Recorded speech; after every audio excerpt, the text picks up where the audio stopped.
बयनिसिमबो खुलुमहरनाय थाबाय। दिनैनि 14 फेब्रुआरि के live collection बड' निउसनिफ्राय बयनिसिमबो खावलायहरनाय थाबाय। अन्नानै चेनेलखौ साबस्क्राइब खालाम आरो शेयार खालाम।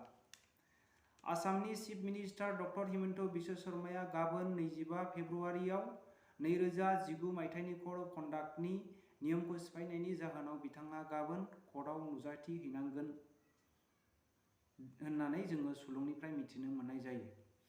आरोबाव आसाम सरकारनि नटिसनिफ्राय जोङो बेबायदि मिथिनो मोनो सुलुंनिफ्राय 15 मार्चनि सिगां जेसेबांनाखि आसाम सरकाराव साख्रि मावनाय दङ सोरबाया बिपिएल कार्ड रेशन कार्ड दङब्ला बिथांमोनहा 15 मार्चनि सिगां जमा होआब्ला आयेननि हेफाजाब लानाय जागोन होननानै जोङो सुलुंनिफ्राय मिथिनो मोननाय जायो।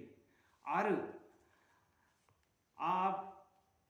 आम आदमी पार्टी अरविंद केजरीवाल दिल्ली सरकारखौ गोबां गुबुन जायगायावबो गुबुन हादरावबो मोजां जाबाय स्कुल कलेजा होननानै मिथिहैनानै आमेरिकाननि एक्स प्रेसिडेन्ट डनाल्ड ट्राम्पनि बिसि मिनाली ट्राम्पआ दिल्लीनि स्कुल कलेजखौ नायबिजिर खालामफैगोन होननानै जोङो सुलुंनिफ्राय मिथिनो मोननाय जायो।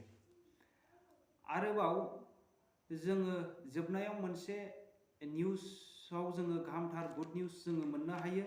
जोंनि आसाम स्टेटनि दिखियाजुलि सनितपुर डिस्ट्रिक्टआव मोनसे शपिं महलाव गोबां मेल आरो फिमेल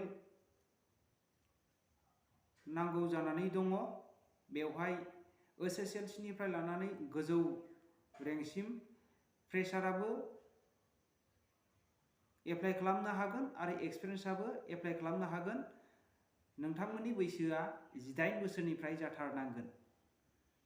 आरो बे जबखौ नोंथांमोनहा एप्लाइ खालामनोब्ला सिगां नैबे कन्टेक्ट नाम्बाराव नोंथांमोनहा सुलु लाग्रो 700252085 आरो खेबसेबाव 700252085। एसेनोसै, गोजोन्थों।